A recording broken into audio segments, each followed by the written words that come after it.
Hola chicos, hace bastante ya que no mando ningún video explicativo y la verdad es que quería de alguna manera repasar todo lo que venimos viendo desde principio de año.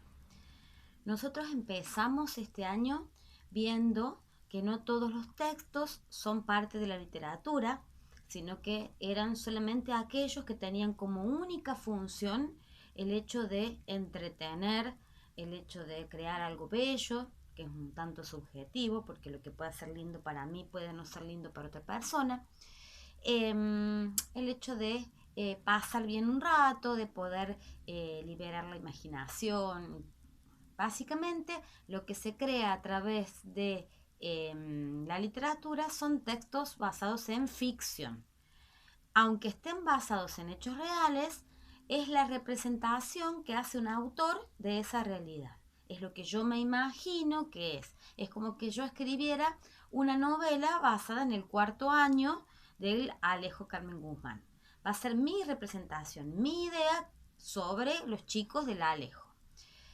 Eso por un lado. Después vimos que había como tres grandes formatos en donde teníamos el género narrativo, que en sus inicios se llamó épico. Narrativo, como dice la palabra, narra historias, relatos, determinados hechos que pueden haber sucedido o no, que pueden ser una total invención del autor o pueden ser, como dije recién, la representación de ese autor. Y básicamente en ese género narrativo lo que tenemos es un narrador que aparece, que sería la voz que cuenta la historia, como puede ser como protagonista diciendo yo estuve en la guerra de Troya, o puede ser desde afuera en una tercera persona, como si estuviese mirando desde afuera esa historia. En ese sentido, recordemos que el narrador que conoce lo que siente cada personaje, que puede adivinar lo que va a hacer y demás, se llama narrador omnisciente. En cambio, el que solamente cuenta lo que pasa sin analizar demasiado el sentimiento o el pensamiento de los personajes, se llama narrador testigo, como si estuviese mirando todo a través de una ventana o desde lejos. Otro de los géneros era el género lírico, escrito principalmente en verso, pero también está escrito en prosa, es decir, formando fragmentos. El género narrativo se podía escribir en verso y en prosa también, pero en lo que focaliza era en que las palabras musicalicen, que haya una rima, que haya un ritmo, y en exaltar las emociones de esa voz lírica, ese yo lírico que es quien habla en el género lírico. Por último, tenemos el género dramático, que es el género de las obras de teatro, que es más fácil de ser reconocido a simple vista cuando lo leemos, porque tenemos monólogos, diálogos, aclaraciones del autor, y están los parlamentos de los personajes que aparecen durante todo el tiempo con el nombre del personaje y lo que tiene que decir. Es más fácil visualmente poder diferenciarlos, se dividen en actos, en escenas, entonces es como más fácil poder reconocer qué texto pertenece al género dramático. Ustedes muchas veces confunden el género dramático por el tema.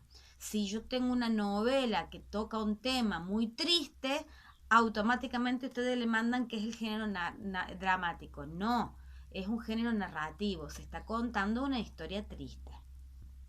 Pasamos luego al concepto de literatura universal y vimos que había como una gran concepción, había dos perspectivas, pero una de ellas era que la literatura universal era toda aquella que se desprendía de las producciones de Grecia y de Roma, ¿sí? Y la historia de Grecia y de Roma en cuanto a la literatura nos remonta allá a lo lejos en el tiempo, 1200 años antes de Cristo o siglo XII antes de Cristo. Pasamos a ver que los griegos en un primer momento, en el siglo XII, eran piratas, estaban los aqueos, que vivían de piratear, de conquistar pueblos vecinos, y que en su literatura lo que se hacía era narrar esas hazañas.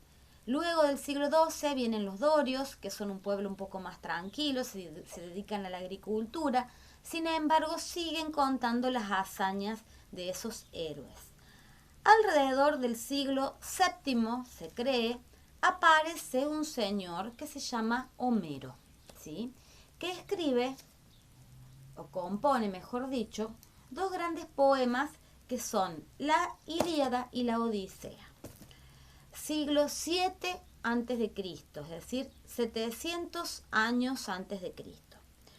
Dos poemas, fíjense el grosor de este libro, ¿sí? En donde se narran historias. ¿Qué se narra en la Ilíada?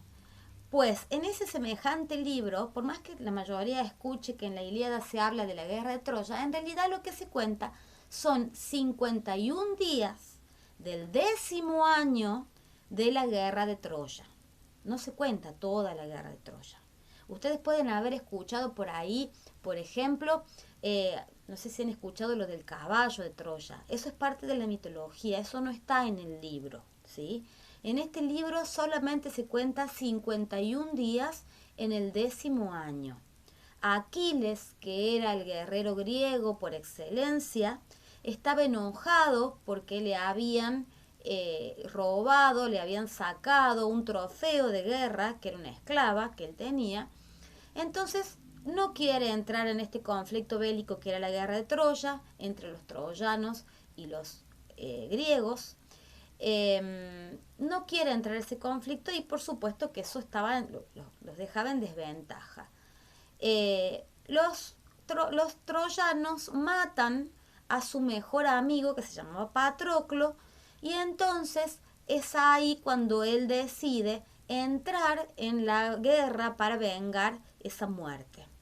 De hecho mata a Héctor, que es quien había matado antes a Patroclo, que era troyano, no Patroclo, Héctor era troyano, mata a Héctor y no les quiere entregar el cadáver, cosa que para la época era gravísimo, porque ellos tenían que honrar a sus muertos.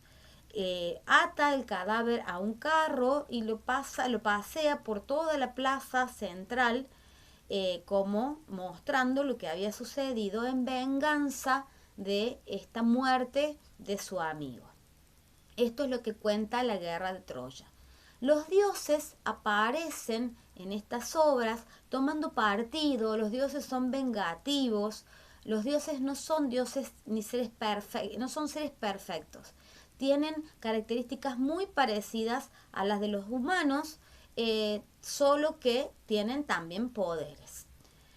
En el segundo poema, que es la Odisea, es diferente el contenido. En el primer poema dijimos que era Aquiles el protagonista.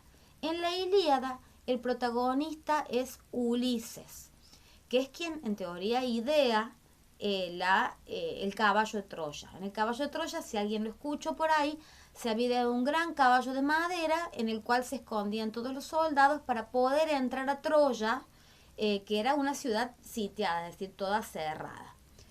Logran entrar con el caballo de Troya, termina la guerra y luego de que termina la guerra, Odiseo o Ulises, que se caracterizaba por ser muy inteligente y era el protegido de Atenea, que era la diosa de la inteligencia, termina medio loco, desmemoriado, no sabe de dónde viene y la Odisea precisamente cuenta 10 años más que van a demorar Ulises en recobrar su memoria, reconocerse a través del diálogo con otros, para poder volver a Ítaca, en donde estaba Penélope y estaba Telémaco, que era su hijo, Penélope era su esposa, él era el rey de Ítaca. Luego de 10 años puede volver y tiene que demostrar que es Ulises y que no es otra persona. Luego vamos a ahondar más en esta historia de Ulises.